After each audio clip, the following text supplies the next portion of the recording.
রাস্তার উপরে অথই পানি। দেখুন সাইকেল গাড়ি সব আসা যাওয়ায় বাধাগ্রস্ত হচ্ছে। যদিও এই পানি বেশিক্ষণ থাকে না, তারপরও এই মুহূর্তে কিন্তু অনেক চরম অবস্থা। আজকে বৃহস্পতিবার, বাজারের দিন, মানুষ কোনোভাবেই বাজারে যেতে পারছে না।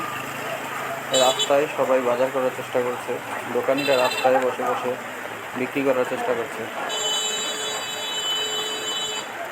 এত উঁচু একটা জায়গায় যদি এই অবস্থা হয়, তাহলে বাংলাদেশের অন্য জেলার কি অবস্থা হতে পারে? সবার কাছে দোয়া চাচ্ছি, আল্লাহ সকলকে হেফাজত করুক। আরো বেশি আছিল।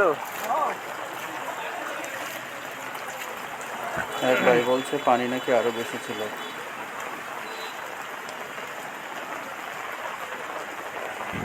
আর এটাই হচ্ছে খাগড়াছড়ি থেকে দীঘিনালা এবং সাজেক যাওয়ার একমাত্র রাস্তা।